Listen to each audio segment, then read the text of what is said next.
Giilisan kog tomboy sa akong asawa. Pero ako, nalingaw pud ko sa akong classmate nga tomboy. Maayong adlaw kanimo DJ Sam ug sa imuhang mga viewers ug followers. Malingaw kaayo mi sa akong barkada sa imuhang mga istorya dinhi. Nakahuna-huna na lang pud ko sa pag-share pod sa ako ang istorya, sa ako ang experience o problema. Sa una na ako'y classmate pagka high school. Babae ni siya DJ Sam, seatmate na ako. Itago na lang nato siya sa pangalang Sarah.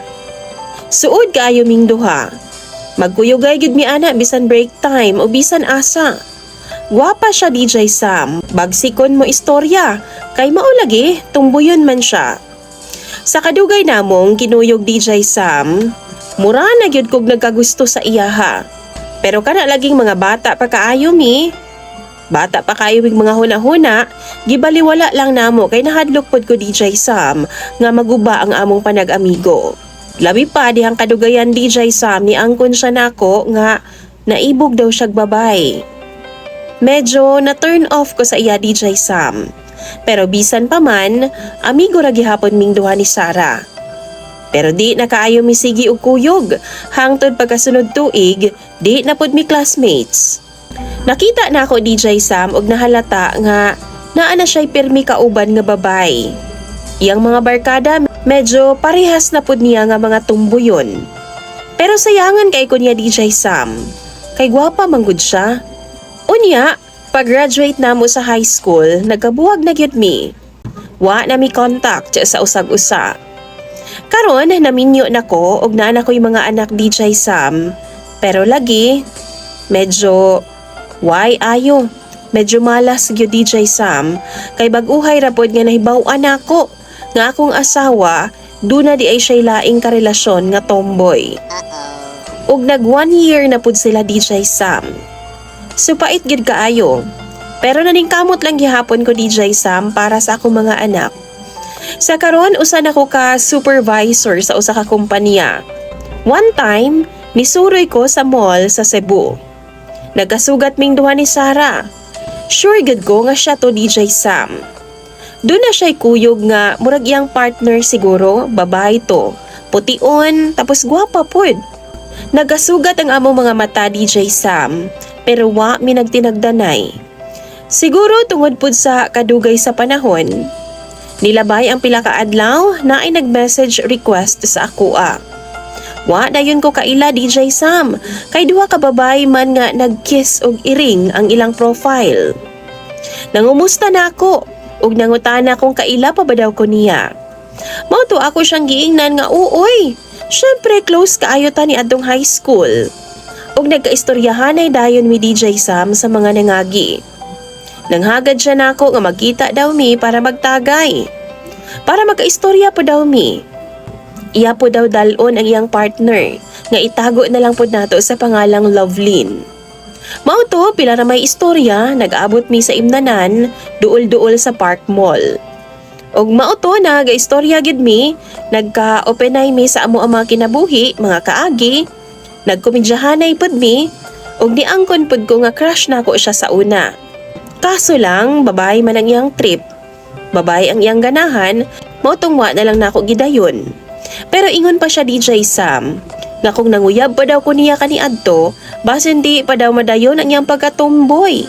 Kay ganahan pa daw siya sa ako kay chinituhon lagi daw. Niabot na og alas 11 sa gabi DJ Sam. Nagsabot na mi nga, manguli na. Sila ning sakay sila sa ilang motor, ako pod ni sakay pod ko sa ako ang motor pa uli.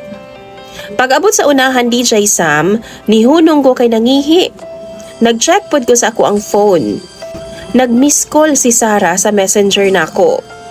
Mao to ako siyang gitawagan balik. Base na ay emergency ba? Iyang gitubag DJ Sam ug diana siya nga nag-check-in daw sila sa iyang partner. Basin ganahan daw ko nga muapas didto. Magtiwas daw mig-inom.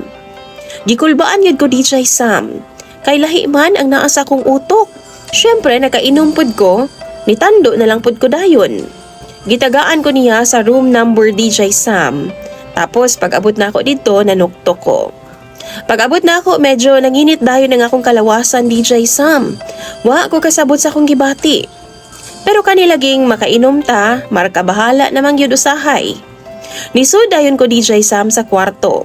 Nag-order sila daan og drinks og pulutan. Nag-inom-inom sa mikadiyot, unya ni istorya si Sarah nga if okay lang ba daw, nga mo join daw nila mag-threesome daw me. Kung open-minded daw ko DJ Sam. Nakulbaan kog kalit, kay wa pa ko kasuway ana. Mao to DJ Sam, nahitabo gyud kung unsay nakita nako sa mga porn. Threesome. Mao to among gibuhat anang gabi una. Gipuli-pulihan gyud ako silag tira, DJ Sam. Pero gisiguro gyud ako maayo si Sarah. Kay dugay na pud ko nga naghinam-hinam sa iyaha.